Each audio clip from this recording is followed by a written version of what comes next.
Your San Francisco 49ers just got a motherload of good news I'm going to tell you about in this episode. Hit subscribe if you're looking for daily 49ers content. As always, I want to jump straight in to the biggest thing that happened today that I'm sure you already know about, but then I got a whole nother thing I want to talk about as well. Let me know how you're feeling about Brian Robinson Jr. becoming a 49er today, trading with the Washington Commanders for Brian Robinson Jr. We have a genuine pass-catching RB2. We think in Isaac Guerendo. The question is he healthy? Now we have another genuine pass-catching RB2 that Kyle Shanahan can scheme up. It's going to be really interesting. Obviously, Commanders are taking, if you haven't heard, they're taking 1 point something million off of the deal. So the 49ers aren't even paying the entirety of his final year of his rookie contract. He's a former third rounder.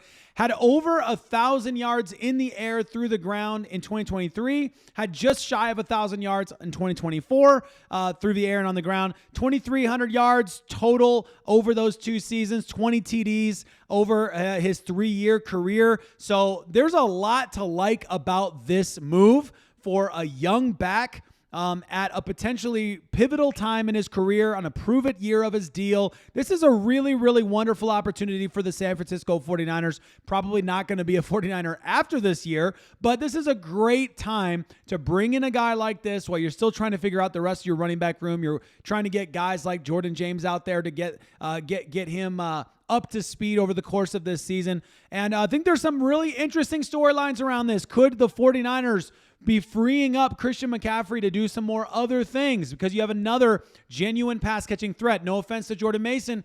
The guy was working all offseason 2 years ago trying with the jugs machine, trying to increase that ability. But we've seen with confidence what Brian Robinson is capable of. So I'm very confident in his pass-catching ability. So maybe Christian McCaffrey does get some opportunities in the slot. Maybe Christian McCaffrey and Brian Robinson Jr. are out there at the same time at times. I think there's so much cool stuff that could happen from this trade. And the big benefit, though, even if you just keep him as a back, the big benefit for the 49ers is how much it helps with these injury concerns. Obviously, if he can go out there and help in the passing game, if Christian McCaffrey can help in the passing game, there is some benefit from the wide receiver room, obviously, in the next several weeks. But from an injury perspective on the running back room itself, Guerendo has never had a season in his life where he has not had injuries to deal with. He was never a full-time back in college because of injuries.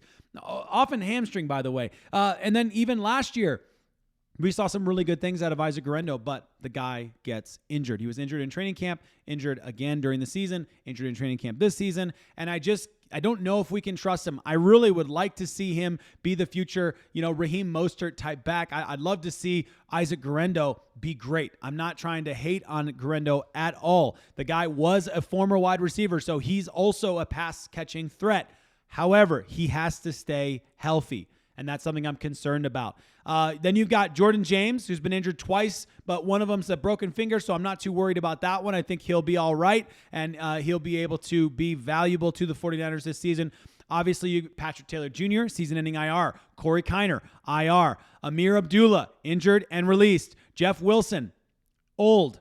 So when you look at the running backs, you see how much value the 49ers get out of this move, and what they've done is a trade that makes a lot of sense in terms of the draft capital. And when you add all of this stuff up in the offseason, Brad Graham did a good job putting all this together. The 49ers have received this offseason Brian Robinson Jr., Marquise Siegel, Jordan James, Sky Moore, Bryce Huff, a 6th-round pick in 2026, a 7th-round pick in 2027, and what they gave for that was Deebo Samuel, who was going to continue to be expensive. They did take a little bit of a hit financially, a lot of bit of a hit financially this year, but the future cap hits is where I think the 49ers benefit massively with Deebo, who is on the other side of his best football. Jordan Mason, they lost as well, but again, he doesn't give you the threat as a backup to Christian McCaffrey in the passing game, and so he's not a scheme fit in the way you kind of need him to be. I like him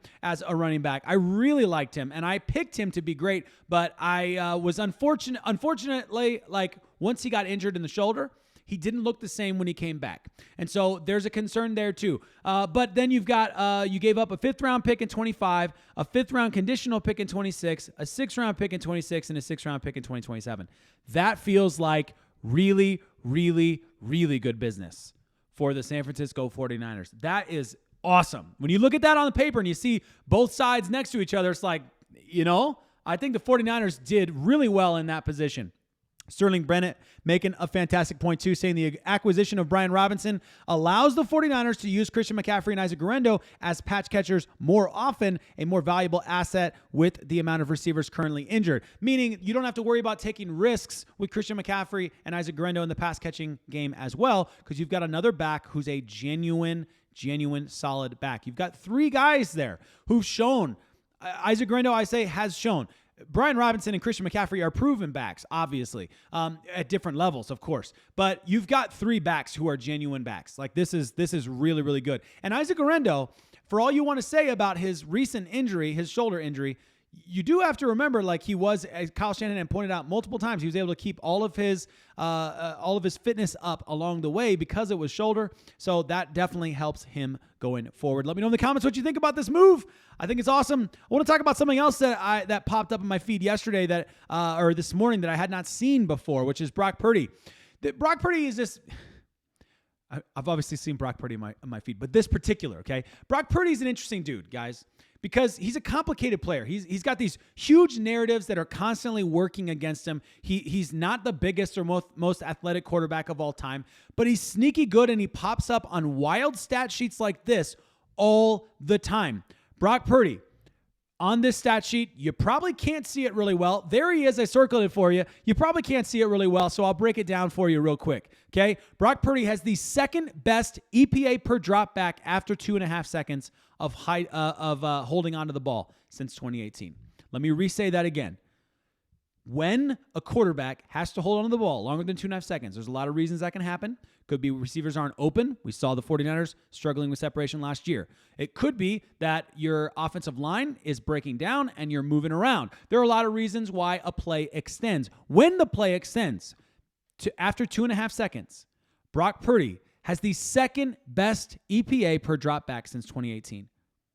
That's crazy when you think about it. And you look at the names on that list, there are a lot of recognizable names on that list. Second only to Drew Brees. I was like, I actually have to look because it is so small. Okay, the other thing that this means, when Brock Purdy, when he's unable to hit his first or second read, when he has to scramble out of the pocket because the offensive line breaks down, second only to Drew Brees in EPA per dropback. That's pretty wild when you think about it.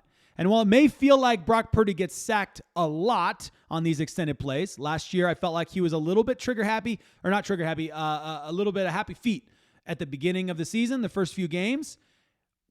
It might feel like Purdy gets sacked a lot when he's extending plays, but he's actually on the right side of this issue as well. Sacked less on extended plays than Jimmy G. Sacked less on extended plays than Jalen Hurts, Jaden Daniels, Eli Manning, Lamar Jackson, Matt Stafford, Dak Prescott, Aaron Rodgers, Baker Mayfield, Tua Tagovailoa, Kyler Murray, Geno Smith, CJ Stroud. The names go on and on. These are all quarterbacks that when the play extends beyond 2.5 seconds, now hold on now, I thought Brock Purdy was just a check down king and he couldn't do anything special, right? Isn't that the narrative? No, the guy can hold on to the ball beyond 2.5 seconds and still be one of the more valuable quarterbacks in the NFL in that situation, in extended plays. That is so cool. And that's a stat I have not seen before, so I thought I'd show it with you guys. This is one of hundreds of little stats like this that I see popping up in my feed all the time that tell you the national narrative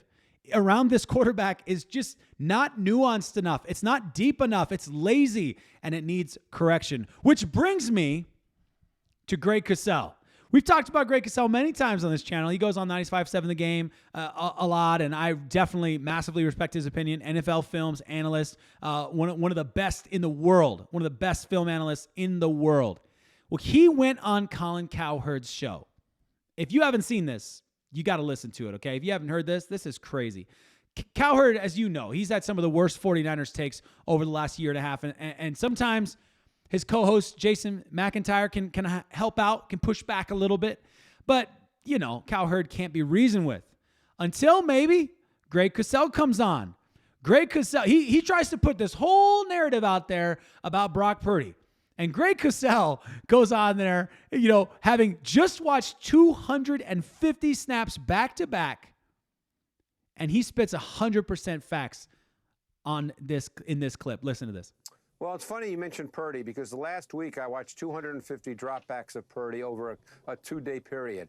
Purdy is a really good quarterback, Colin. The thing with Purdy is he's not Josh Allen or Patrick Mahomes. He's not necessarily the kind of quarterback, even though he does have mobility, that's going to make those kinds of plays by himself.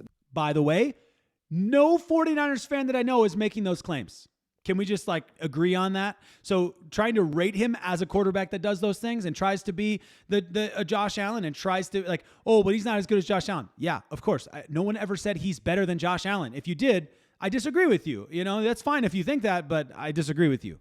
That we think of, that a Mahomes makes, an Allen makes, a Lamar makes.